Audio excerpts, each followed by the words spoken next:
Welcome back to Forbidden Knowledge News. I'm your host, Chris Matthew. Tonight, my guest is Kranda. Before I bring her on, I want to remind you you can always get new regular episodes free on Rokfin, Odysee, and all popular podcast platforms. Be sure to leave us a good review on Apple when you're on there. Definitely check us out on Rokfin. It's where you get all of our premium content, our regular shows, and all of the amazing premium content from all the content creators on Rokfin.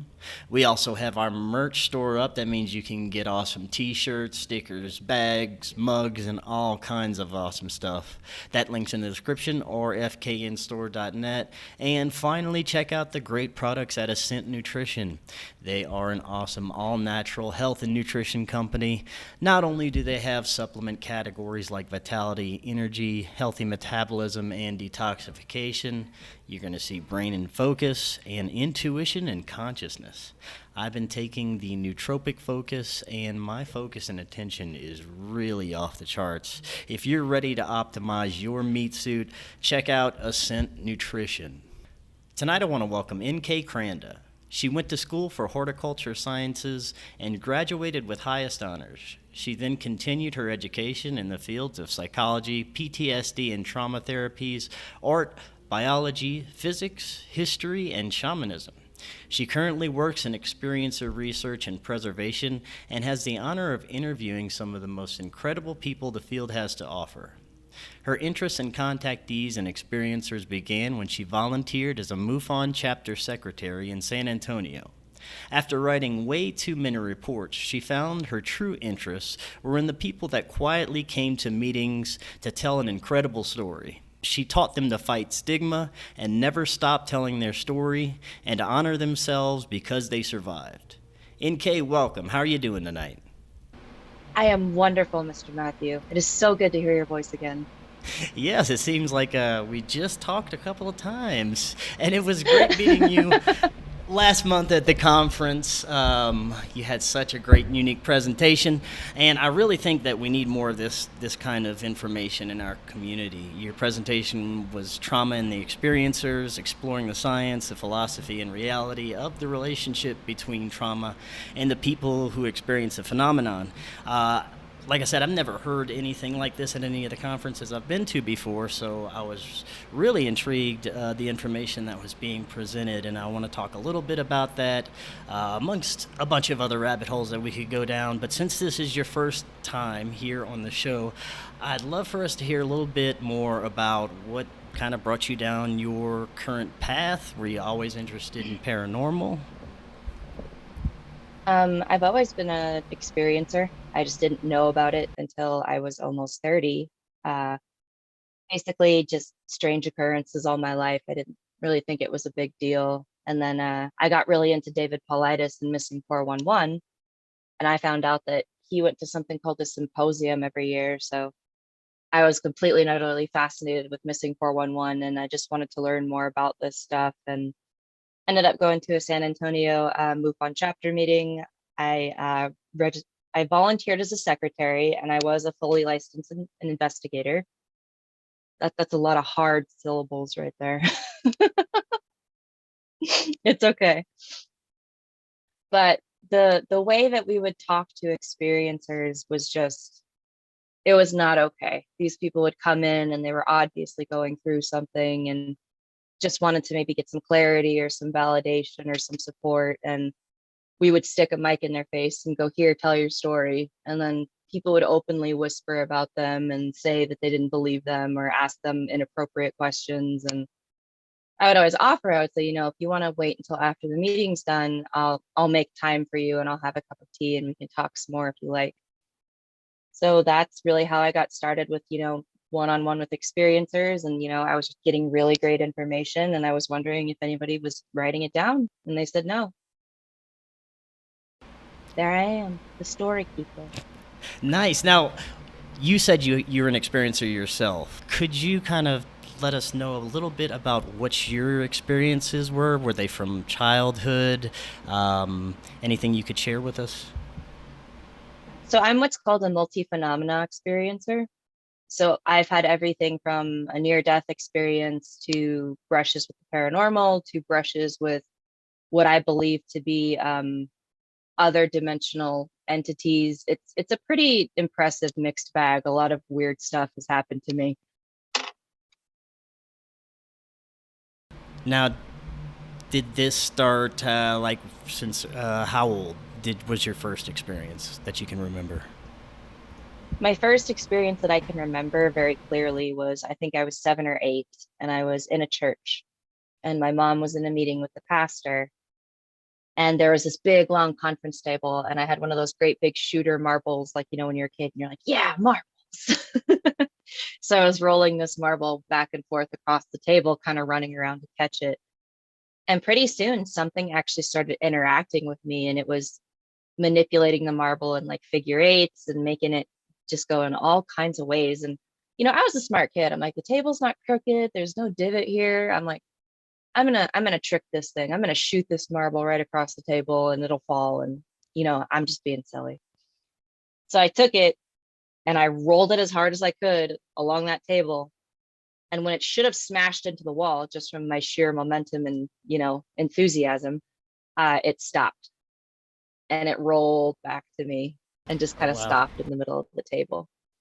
And I was so amazed and I was so thrilled. And I pretty much ran down the hallway and drop kicked the poor pastor's office door down. And, just to share my excitement of like, mom, you gotta come see this. You gotta come see this. And she just immediately dismissed me and told me, oh, honey, the table's crooked. And, kind of dampened my enthusiasm, but I still remember it to this day very vividly. So I think I started around 8 is the first one I can remember very clearly. Were most of your experiences positive or negative, or kind of like a mixed bag? I feel like I've had a pretty even balance between the two. But then again, there's also, I don't know everything and I don't understand everything. So some things that I may see as, bad or misconstrue as scary, maybe it's just something I'm not quite familiar with yet. Now, you had experiences since you were 8. Did these kind of lessen any in kind of intensity as you grew up, or do you still experience strange phenomenon? So there was a period in my life where I actually I shut all of my sensitivities down. I was a very sensitive kid. I think I was probably a full-blown empath at some point. I was just so in tune with adults, and there's like, oh, you must have overheard us talking, and I'm like, no, I know what you're feeling. Please stop lying to me. But I came from an abusive family, and being an empath and feeling that much more of everything, I just went within myself and I shut it down. And I pretty recently went back and I was like, all right, universe, like, let's put on the Moldavite, hold my beer, let's do this. And it really picked back up again. It's great. And almost every time I do one of these or I talk to an experiencer, it's an interactive phenomena. So something weird will happen. Something's gonna come knock on my door, touch my feet. That's really cool. Yeah, I find that for myself, I never had an experience. I never experienced anything for myself. I never even seen a UFO, but I've always been fascinated by this subject. And one day, I really wanted to. I had to experience for myself because I've been doing this for years, talking to all these people who have experienced it, and I just wanted my proof and knowing. And I went out and I got it. I definitely got that proof. So and I think you and I were talking about that at the conference. If you're gonna go looking for it, it's probably gonna come and find you, right? Yeah. So I always tell people to be careful. Be careful what you wish for. Definitely. So now let's talk a little bit about what you do with your preservation, the preservation of the experiences. What's your approach like whenever you're interviewing people about their experience? So I'm very gentle. To me, this is it's a peer-to-peer relationship. We're equals. I'm talking as you and as an experiencer to an experiencer. One of the things that always irritates me is the egotism in UFOlogy. and people can get really nervous and scared, like, oh, I'm talking to this really famous writer, a really famous researcher, but you get such a better account and there's so much more calm, and you can actually make a genuine connection just because, we're on the same level. I'm right here. Now, what kind of experiences do you work with, and kind of tell us, do you just write everything down in a journal, or how do you preserve everything? So it depends. Sometimes people will come up to me in a store and they'll tell me about a near death experience and then disappear. Uh, Other times I'll get emails that are extremely detailed. Sometimes I'll get anonymous emails. Sometimes when I choose to meet up with people like in a quiet cafe or something, and I have a digital recorder and I also take notes as long as they're okay with it. And if I start to notice that they get uncomfortable or anything, I put all that stuff away and we just talk person to person. So I have everything from digital preservations to photographs to actual file folders to notebooks. So a house fire would not be good. And this would cover any kind of high strangeness or unexplained phenomenon that could happen to you, right? I mean, I take on a pretty broad spectrum. I don't really think I've ever said no to any experiencer that came up and wanted to talk to me. I think that they're all related in some way or another. Right, that's what I was just about to say. A lot of this stuff seems to be connected in some way too. Yes. So what are, like, you've worked with contactees, you've worked with people who have had spiritual attachments? Yes, I actually did a consultation on two possessions in 1 week one time. That was hell. Okay, now I want But to talk a little bit about possession now that you've mentioned that, because I've had different guests on with completely different views on what possession is, what you should do about it, if it's even real. So first of all, what are your thoughts on what is actually going on with when someone says, or you can tell that they're possessed? honestly, it depends. Some people take it more as of a religious perspective, but I work more in psychology and trauma and shamanism. So one thing that I've noticed with these entities, that you have to have a positive attitude, and the more depressed you are, the more in pain you are, the more down you are. Some of these entities will just cling to you and feed off that and make it 100 times worse. And it really is. It becomes something that I kind of have to walk people through this process about how to get rid of that entity that's holding on to them, whether they think it's a demon, or one person thought that it was like someone was choking him all the time. He could feel it. And I think it was because his ex-wife was having some pretty vivid imagery of how angry she was. So I don't know for certain what possession is. I've also had people with like PK manifestations. I thought that was fascinating, but I don't think that was possession either. Now, for those that aren't familiar, what is the PK manifestation? So kind of like poltergeist. Mm-hmm. So they can use energy or pain or anything within them to act out. So it can be sometimes telekinesis, sometimes they can astral project, sometimes they can move things. I actually have pictures. I'll send them to you later if you want to put the picture up. Sure, yeah. Where I had a girl that was in an adoptive family and she just really wasn't doing well. She was extremely stressed all the time. And the primary source of the argument seemed to be between her and the head family member. And one night he went to bed and he said his dog started growling at the completely dark corner of his bedroom. And when he woke up, he had the 3 scratches all down his arm. He had it down his chin. He had it across his face. Like, I think that it was her and her frustration and her anger and her being, in that emotional teenager phase that, yeah, that's a PK manifestation. Now, how can you tell if at all, if this is something that may be a mental illness for that person, or if it's an actual manifestation of something, or real paranormal activity?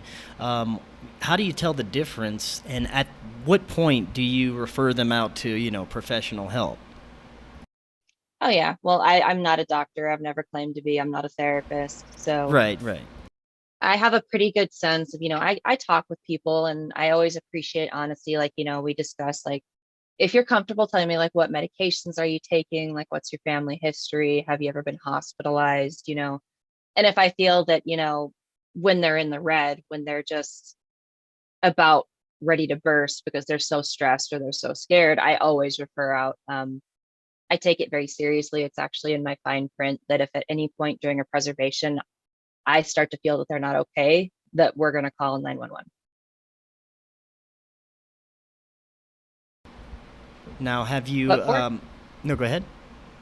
Yeah, but fortunately, thanks to social media, I have a pretty fantastic list of colleagues that I can refer people out to. I can ask questions, I can get resources. Probably one of the most heartwarming things for me is introducing other experiencers to each other that have had similar experiences. So not only are they not alone, but now they have someone to talk to about all the things that have been happening. Now, how often do you think that you're actually working with people that are, having genuine experiences as opposed to something that just may be something, a mental disorder or something like that? Is it more of a majority of people that you think are having genuine experiences? A majority of them, I believe, are having a genuine experience. But the important thing is whether or not I believe that they're having a problem with lizard people or they're having a problem with bluebirds or aliens or whatever. This is a human being and they're going through something. And you need to validate that and give them support, whether you believe it or not. And I remember this was in my presentation when I was at the UFO MegaCon. I asked all of the authors and the researchers and the scientists, I said, experiencers have already gone through Google, they've gone through the books, they've tried to figure this out for themselves. So when they come up to you, you really are their last resort. They have nowhere else to turn. Like, please care. At least give them, the validation, the support, refer them out if you can, don't just ignore them or say that you don't believe them. That's really cool that you're doing this because I think more people need an outlet like this to be able to come to people and feel comfortable about telling their Yeah. story. Um, Now, you've highlighted experiences that children have had, and I find children's experiences really fascinating because time after time it seems that they experience a lot more from the time they're born than most adults do, and then at some point most kids reach a point where they're growing up and I guess life hits them and they stop experiencing these things. And you kind of broke down these age groups and when and how they experience paranormal phenomenon, which I thought was really cool. I was thinking maybe you could tell us a little bit about that and why do you think, these kids will have this really intense ability to see the other side when they're younger and then it fades away? Yeah. So I have three age groups. I have 0 to 6. I have 12 to 15, which is puberty, like the teenage area. 18 to 65, which is a portion of your working, academic, living, busy life. Oh, sorry, there's four. And then 65 to death. So I have four different age groups. And I think the kids are probably my favorite because to me, when they're young, they're so much closer to the source of the universe, whatever you believe that to be. They're so much more in tune with things, no one's drilled it into them that, hey, you're not supposed to be able to do that, or you're not supposed to be able to see that. It's just a nightmare. Go lie down. I think it's fascinating. I had little girls talk to me about seeing little people running around in the backyard wearing clothes.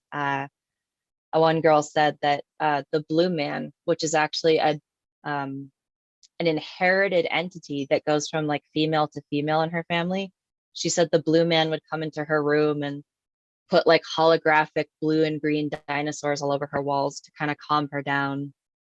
But they're great. They're hilarious. They have no filter.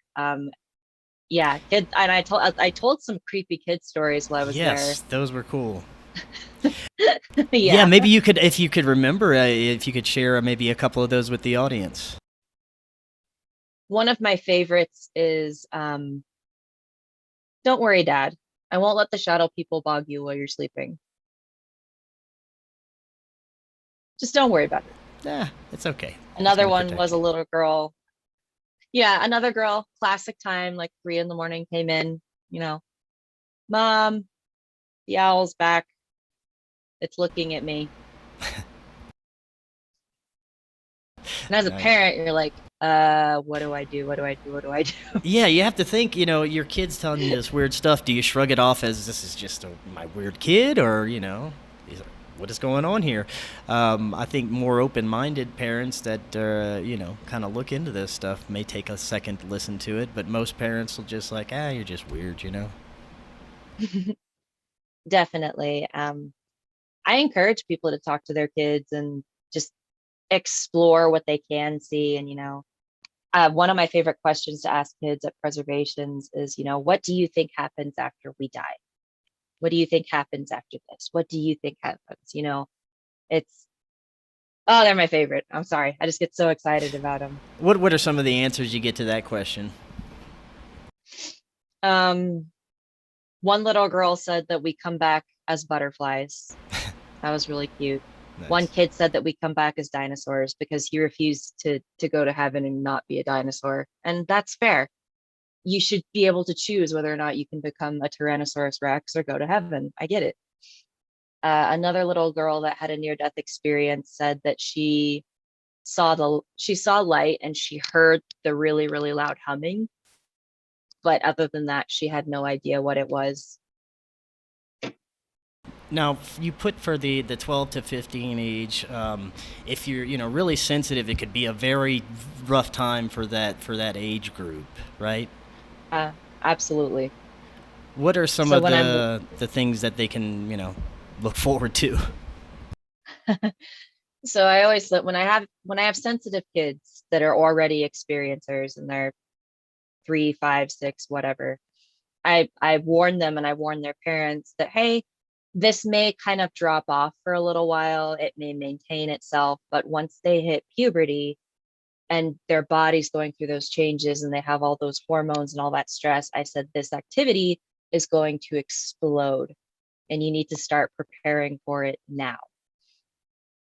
And they get really worried, but because they think that they can just shove it all down and it'll go away. But most of the kids that I've seen have had a really incredible difference around puberty. And then after puberty, it slows down a little bit. But I would love to get more research done with teens. I need to talk to more teens about why it explodes so hard during puberty. That would be a great file to have. Do you recommend for people to do any type of regressions, hypnotic or otherwise? So I'm one of the only researchers out there right now that does not recommend hypnotherapy or hypnotic regression. Um, I would prefer that they choose an evidence-based method first. So there's multiple different ones. There's accelerated resolution therapy that can help you regain memories crystal clear, which is basically taking your pain and your trauma and turning it into information. There's prolonged exposure therapy, which I've done, and I remembered things from being a little girl that, the color of my bed sheets and the nightgown I was wearing. And there's another one. I'll get back to you on the other one. But please try an evidence-based therapy first with, a person that's a licensed medical professional, that have an aftercare plan.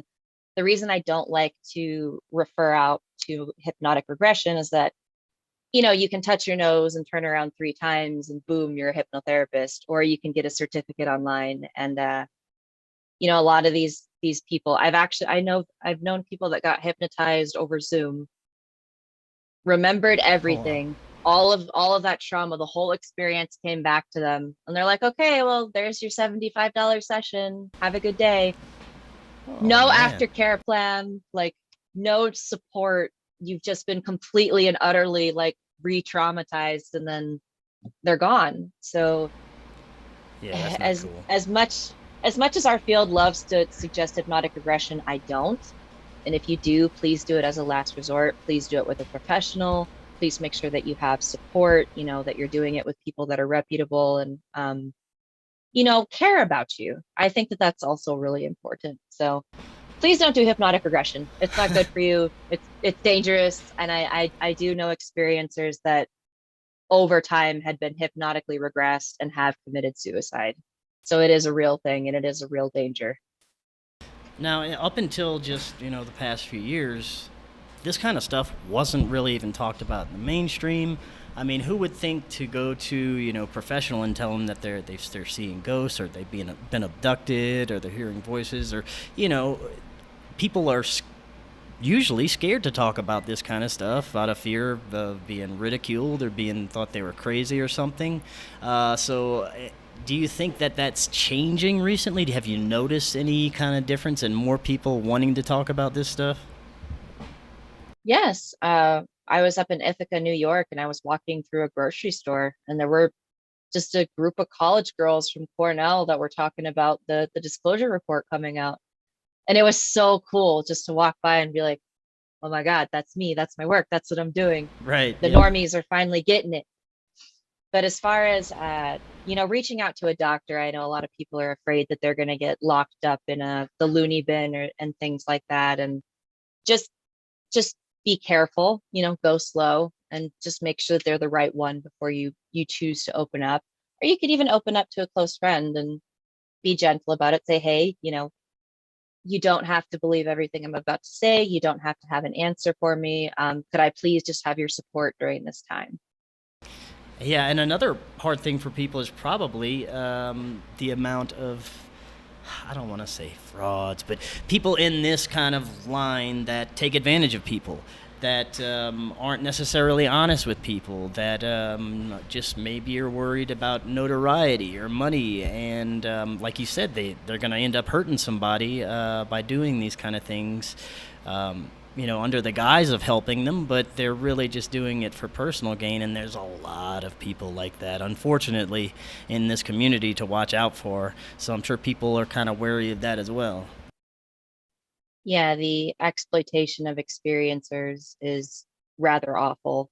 They just turn them and burn them, whether it's for a book or for the Travel Channel or for something else. And I encourage people. I say, this is your this is your experience. These are your visitors. They're yours. And, they stay yours until you let the cat out of the bag. And, after you've signed 200 pages of paperwork and you decide that you want to recant something, a lot of producers won't do it. They just don't care. Yeah. But do you think that it's because of all the mainstream talk of UFOs lately that people are coming out with this? And do you think that it's going to continue to where maybe even one day it'll be normalized to have a therapy session because of this? Oh, absolutely. I'm working extremely hard towards that becoming the norm, that just because something weird happened to you, it doesn't make you weird. So there's a lot more experiencers out there than you would think. Just talking to people, and just asking the very simple question of, has something ever happened to you that you couldn't explain? And then I don't ask them any other questions. And then, we can have a fantastic talk just because of that. But a lot of people are surprised. They're like, I didn't know I was an experiencer until you went over it with me. And I'm like, yeah, like surprisingly, a lot of us are. Yeah. And I think that's great. I think that you're right when you say a lot of us, but I think that it could be even maybe all of us, and most people just don't remember, because I know that they have people that have experiences all the time, and they could have a person that has never seen anything skeptical, and they're both standing outside, and the experiencer sees a UFO, and the skeptical person's looking at the same spot and doesn't see anything. What do you think is going on with that? I mean, at least the skeptics are consistent, right? We always know that they're going to rain on our parade. They're there for us. I appreciate Right. them. But I don't really care about the skeptics. To me, you should tell your story to believe yourself and to believe in your voice and to keep hearing that story for you so that you honor yourself because you survived. if you go out there seeking validation, or have something to prove, or you're trying to monetize this experience, you're going to have a really difficult time. Do you think it's just because they're so closed off that they're not seeing, like I said, if these two people are standing and they're looking at the same thing and the experiencer sees it, the non-experiencer doesn't, is it because they don't want to see it? Or, I'm wondering what is causing the disconnect in them not able to see these things. Well, a lot of the time they can ignore it. Other times, one of the other people is more sensitive than the other one. Maybe they've had an activating event, like with PTSD or trauma, and they're more sensitive to that kind of stuff. And then I know people that things happen to them all the time, and they're just like, nope, walking away, walking away, walking away. Right. It didn't happen. I know some people like that, exactly. In your presentation, you went over things that work for people and things that don't work for people when it comes to this stuff. I was wondering if you could go over a few of those for the audience. Well, one of them was, I remember we talked about psychedelics, and for people that are trying to learn more about their experience, just some words of advice is, please be careful with psychedelics. Know what you're doing, know exactly what you have a plan for support and safety. I don't want to call at 2:00 in the morning that you took mushrooms and you're trying to find your alien friends out in the desert. And it's happened before. And I know peyote and ayahuasca has gotten really popular again. DMT has gotten really popular again. And once again, kind of like hypnotic regression, you don't want to slam those doors open of all those repressed memories. It's much better to work slowly and take your time with it and become acclimated. Please don't break your brain. Its only job is to keep you safe, Now, while we're talking about psychedelics, I did want to ask you if, of course, if you're going to try it, be careful, know what you're doing. But for me, I've used magic mushrooms quite a few times, and I find them very useful whenever I am looking for an experience like a contact experience. Now, I've spoken with many people about psychedelics. Do you think that they are kind of like a doorway to this other side, this spectrum that we can't see with our normal vision, but that's probably always around us? that's an interesting question. I remember talking about that when you have some kind of trauma, that it will literally change the neural pathways in your brain. It will avoid that area to keep you safe. So that's science. That's not just me talking. So when you're under a psychedelic or when you're under the effect of alcohol or anything else, it may remove some of those blocks and you can start seeing and experiencing things. Maybe you're picking up different channels, different vibrations, different frequencies. I know a lot of channelers like to use psychedelics sometimes, but Right. Once again, for me, it's an issue of safety. I really don't want people going out there excited to take mushrooms, and Yes, definitely. it's a bad experience, and now you remember everything, and now it's worse. Be safe, kids. Don't do drugs. I mean, do them, but please be safe. Do them safely. Yes. Okay, so you went over psychedelics, and what were some of the other things that may not work? Some of the other things that may not work. Well, we've already gone over hypnotic regression. I think another one I had is, please make sure that you always have strong boundaries and that you know exactly what you're getting into. If someone wants to talk to you about a UFO and you agree to talk about a UFO, and they come in and they say, hey, we also heard that you had some like paranormal experiences and some stuff when you were little, like, can we talk about that? You can say no. It feels good to say no. Just be like, no, we're here to talk about the UFO, and that's it. So please have really strong boundaries. They're the highest form of self-care. Good advice. Especially with the egos in this field. Like, you can't give them an inch. You really can't. Yes, that is 100% correct. Now, what about things that normally work best for people? Things that work best for people. I always encourage them to start talking to friends and close family members first, just so they can have a support system. If they really want to go back into trying to remember the entire event, definitely go with the evidence-based methods. Jesus, that's a lot to say. Evidence-based methods of psychology. Uh, it's all about being positive and, whether or not you have control of this experience or not, you can always control how you choose to feel about it and how you choose to deal with it.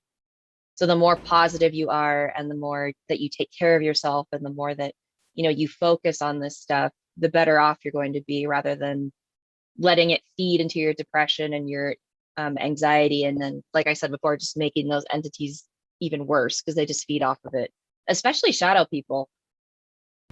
Shadow people. Now, What was his name? Mike Ricksecker. Yeah, Mike Ricksecker. he Yeah, had a great presentation. that was fantastic. Yeah, I've had And him some on of the my show a couple of times to experiences. talk about shadow people. You said you've experienced shadow people yourself? Oh yeah, a couple times. And most of my experiencers with very severe depression, their shadow people activity just shoots up way, way high. Oh wow, that, yeah, that makes Yeah. sense because for a short period in my life, I had kind of like a sleep paralysis thing where I couldn't move, and then out of the corner of my eye, I'd see like shadow people, and it was kind of like a rough time. So Yeah. that's interesting. That is very interesting. Do you Yes. so? What do you think is some of the connections between trauma and the experiencer? I know that they're undeniably linked. That's for sure. I've had less than 10 people come up to me and say that I've had a wonderful childhood. I've had a wonderful adulthood. I saw a UFO. It was great. That's it. I'm like, oh, cool. That's really nice for you. But it seems to be the people that are the survivors and the people that have gone through things and the people that choose to keep going that have just these incredible experiences. And some of them are scary as hell. And I wonder how they're such amazing, positive, strong people. And I ask them, I say, if you could end it all today, just it would all stop. Would you do it? And almost every single time they will tell me like, no, no, I don't want it to stop. It's too important to me. It's become a part of who I am. I want to help people now. I don't want them to feel alone. And we have some really amazing people out there. I think the best of us are still quiet and they kind of have to be because of the stigma and going through all that and a pandemic and raising kids and being alone is it's the loneliest existence I can ever imagine. So whoever has not come out of the closet yet for experiencers, I salute you. You're much, much stronger than you know. Now, I want to talk about what you do with shamanism. Um, there's different, I guess, types of shamanism. I've had a few different types of shamans on. What do you do with shamanism? So I trained under an actual shaman from Russia, which I think is originally where that word comes from. Please don't beat me with sticks if I'm wrong. I'm very tired. But they were from Russia and taught me a whole lot about being a human being, that essentially we're just fancy animals that chose to stand up. So when these experiencers come to me with sometimes severe sexual trauma or an experience that dealt with extreme violence and things like that, it's really important to have that mindset of like, okay, these are things that happen, it's okay to feel sexual about it. It's okay to react to it this way because in shamanism, they teach you about the plateaus of agony and ecstasy and how to interact with different dimensions and how to meditate and how not to go insane. And so shamanism was great for me. I really, really like it. I don't necessarily wander around with a white feather and sage all the time, but I do have formal training in it. And do you integrate this into the work you do with contactees and experiencers? Oh, absolutely. Very cool. Now, what could you give us an example of how you may use it with somebody? I always like to give, well, with consent, of course, but I always like to give my experiencers a hug because once you get all of this off your chest, it can be a very exhausting emotional process. And I'll give them a big hug. I'm a mom, so I call it a mom hug, where you just hug them with your whole body. And I'll push as much like positive energy as I can at them. And then you can just kind of see them like relax and go, oh, I feel a lot better. And I'm like, that's fantastic. So especially learning Reiki. And then the thing with PTSD, which I have, is that I'm also very hypervigilant. So I can catch, maybe they have really uncomfortable body language, or maybe something else is going on. And then I can alter my interview questions to say, like, hey, you seem kind of nervous talking about that one part. Would you like to move on and come back to it later? Would you like to elaborate on it more? Skip that question altogether. Yeah. Do you find that when people kind of work through their experiences more, the more they talk about it and learn about what's happened, that the less terrifying it is and may have even been a positive experience? I feel like it has happened. I don't know. There's still so much out there for us to learn. I mean, I know for me personally, I've seen a lot of stuff that I thought was terrifying, and then come to find out later it was some kind of guardian or some kind of sign or something that was there to help me, or something that was just showing me that it was there. It's still scary as hell, but you're like, okay, well, it's not hurting me. So maybe we can explore this a little more. Oh my God, I'm so tired, Chris. I'm sorry. No, you're okay. When it comes to the contactees that you work with, how many would you say are being claiming they're physically taken, and how many would you say are taken maybe in their sleep? It's this, some kind of their consciousness communicating with beings or something like this. Do you think it's more people actually having physical contact with these beings? The biggest theme is at bed at nighttime. Something about being at bed at nighttime is when they choose to come. And that's when it's in like the physical form of, they can see them standing above the bed, or they have the sleep paralysis, or they feel the sensation of being pulled away out their bedroom window. One time in Albuquerque, New Mexico, I was at a hotel, and I was lying in bed asleep with my daughter, and I got a bout of sleep paralysis, and I felt something grab my arm and drag me off the bed. And then I blacked out. And the next morning I woke up, I was back in bed, and I hadn't been drinking or anything. And I was like, well, I don't know what happened there, but I don't really want to know. Let's get going. Yeah, that's creepy. Wow. Now, you've also worked with the military, right? What have you done? What kind of work did you do with the military? I am a volunteer for many things. I've been in the military world for over 10 years. Best friends, a marriage. I work with a lot of people that are now veterans that are coming out, and they have stories that they want to tell that they can't tell at the VA, things that they saw overseas that they were forbidden to talk about, and to just help them, do peer-to-peer counseling in general. I also have I can show you the dog, but this is Sure. Ghost. Can you see him? Oh, So this, yeah. He's beautiful. so this is that's a Great Pyrenees that I rescued, and I am actually training him to be a TBI and PTSD support dog. Oh, cool. Yeah, I saw your post on Yeah, that. He's ginormous. he He's is awesome. like a polar bear, but he's That's so really cool. they've bonded so well. And this experiencer was having a really hard time, and just really had nothing to live for, and just the magic of watching a dog do its work. Earlier, you were talking about how you've dealt with people who've had possession and entity attachments. How successful are you usually at getting rid of these, or do you have to usually turn something like this over to someone else?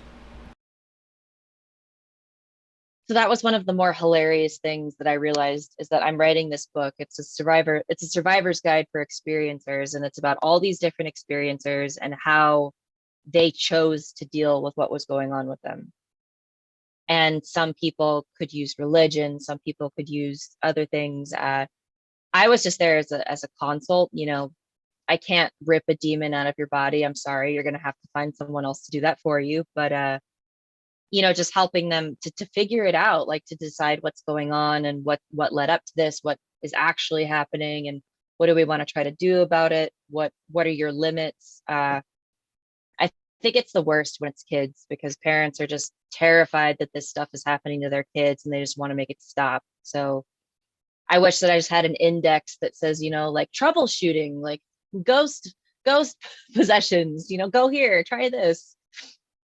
But Now, I'm very serious about it. I do my best to help, and if I can't help that much, I will refer them out. do you have any idea whenever a person comes to you and they says they have some kind of attachment or possession, how do you find out what you're dealing with, or are you able to find out if it's like a human disincarnate spirit or something else, something non-human? How does that work? I had one person tell me a story, but before they told me the story, I noticed that their eyes changed for like a millisecond. It had the vertical pupil, and I didn't say anything. And then they started to tell me that they were experimenting with demonology when they were a teenager, and they thought that they had actually fused themselves to some kind of like lupin werewolf wolf spirit. And I think that that was its way of like tongue in cheek winking at me of like, I see you. Right.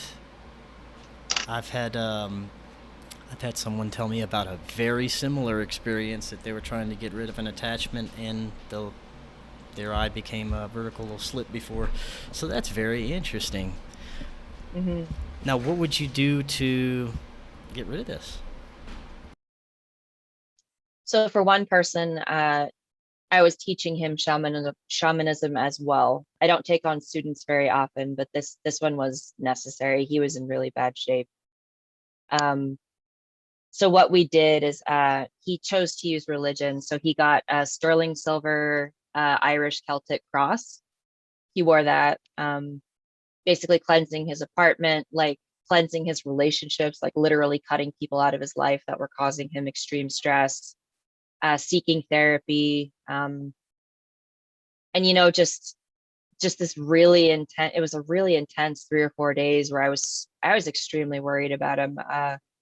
I made him call his grandma. I'm like, you know what? You need your grandma to be praying for you. Like you need good energy to get past this thing. And it was attached to a very traumatic event that had been going on. But thankfully, working together and with his family, we were able to get rid of it. That's really cool. Now, have you ever had anything that you were like, no, I don't think I can handle this one. I'm gonna have to pass this on to somebody more experienced with this particular entity or whatever? Yeah, I don't like to tangle much with family curses. And I know Family that there are curses. people that believe, Could you maybe elaborate yes. on what's going on with family curses? So being an experiencer can be a genetic thing, but some people consider it to be a curse. Like there was this one incredibly fascinating and horrifying story that every male in this gentleman's family, since someone had emigrated from Ireland, as soon as they turned 45, they started seeing something called the red man. And it was this entity with no skin. It was just all flesh and horrible blood and smiling. And the red man would gradually just drive them insane to the point that they would either commit suicide or they would be found the next morning, floating in the pool or something else. But every man in his family, it had been 4 or 5 generations where, nobody made it past 45 or 46 because of the red man. Wow, that's creepy. Yeah, So, so that one yeah. I didn't want to play with. So I was like, okay, well, you have your family curse. Yeah, I referred them out to, they were Irish Catholic and they had come from a very specific part. And I referred them out to a fantastic person that was great, not only with Irish history, but she just knew an awful lot about a lot. So it can be anything from other shamans to priests to doctors to psychologists to actually I've sent someone to an herbalist before. Yeah, I've got a pretty strange Rolodex. Would you say it helps if you're sending a person to, say, they have a Catholic belief system, that's someone that deals with, Catholic entity cleansing or possession or something like that? What? What was the question? If someone has a Catholic belief system, would you say it's better to send them to someone who deals with, Catholic cleansing or Catholic possession, or they have the similar belief system to work against whatever their entity they're fighting or whatever? If there's a positive correlation with it, yeah. I mean, just the power of belief alone does a lot of things, but Catholicism can often be very closely intertwined with their trauma to begin with. So that's why you ask them, you say, okay, like, what would you like to try? Would you be comfortable talking to a priest, or would you like to try herbs? Some people are all for it. They're like, I don't care. I'll glue a crystal triangle to my forehead. We're getting rid of this thing today. And then other people, they have to kind of test their toes in the water and see if they can figure it out. When it comes to people who have had ET experiences, do you get a good portion of people who claim that they've seen hybrid children or have had some type of genetic or possibly DNA experiments or fertilization experiments done to them? Something along the lines of like some kind of hybrid program. Correct. I interviewed, I don't remember her name, Shirley something. She wrote The Forgotten Promise, if you've ever Oh, read that yes, book. yes, yes. I know who you're talking So about. I forgot her name. yeah, I went to Wisconsin to actually interview her in person, and talking about her ETs manipulating the conception of her first daughter, them taking eggs and other genetic material, and her getting to meet her hybrid children. And she's so calm and resolute, and just, this is my story. This is what happened to me. She's an amazing survivor. What do you think is going on right now with everything that's happening in our mainstream news? Everybody's talking about UFOs. It's okay to talk about them now. Just had the UAP report come out from the Pentagon. It's very interesting since 2017, the kind of slow build of all this stuff going out in the mainstream. Do you think that there is a underlying reason, or just maybe it's just the time for culture to catch up with it? The age of the Aquarius. Maybe. Uh, for me personally, I know some people take disclosure extremely seriously. They hold it very close to their heart, and I get it. For me, my work still continues whether or not disclosure happens. And in my opinion, it's, even if we get disclosure, even if we get all the answers, even if they tell us like, yes, everything we've said is a lie, it doesn't take away the pain. It doesn't take away the damage. It doesn't take away all those lives that were ruined. So I just continue to try to help people keep going and reduce the suicide rate and things like that, rather than getting all worked up about Congress releasing the Tic Tac videos. I wasn't overwhelmingly excited. Right. Yeah, exactly. It's kind Now, of one of those I'll believe it when I see it things. yeah, but I think that, like we talked about earlier, it may in some way be helping people to kind of come out and want to talk about some of this stuff a little bit more, since, hey, the news is talking about it. Maybe it's okay if I talk about it. I think that may be one of the good things coming out of this. Oh yeah, definitely opening communication. Even shows like Project Blue Book, MUFON had an explosion of investigative reports after the first few episodes came out, just because people wanted to talk about it. So Yeah, we yeah, live I in. guess I Go ahead. just disclosure's not all bad. I mean, Yeah, we definitely live in interesting times, and I think it's a really cool thing to pay attention to, but be cautious of some of the sources that it's coming from. NK, thank you so much for coming on tonight. For people who want to find out more about your work, maybe they're interested in talking to you about their experiences, what's the best way that they can do so? so I do have a Facebook page. It's NK Kranda. You can message me there, or you can send me an email at preserveyourexperience@gmail.com, and I would be more than happy to talk to you. I love even just listening to experiencer stories. If you want to just give me a quick email, or if you would like to actually talk, I can certainly try and make time for you. I am a single mom with 2 kids that never sleeps. So, give me a break with response time, but I'm here. I'm ready. Awesome. NK, thank you again so much for coming on. Like I said earlier, I think that more people need to do and talk about what you're doing. And I think it's great that you're doing this, helping people with their experiences and helping people be able to talk about it in general is a wonderful thing. So thank you for coming on, and I'd love to have you back on in the future because I'm sure there's going to be more going on we can talk about. Oh, yeah. Awesome. And we can have a scary story night too, maybe for Halloween. Ooh, scary story night. That sounds fun. Oh, yeah. I've got some nightmare fuel for you. Don't worry. Oh, all right. I'm ready. Okay, it's on. You heard that. Halloween, scary stories. All right, NK. Thank you so much for coming on. And everyone else, until next time, have an excellent evening. See you soon.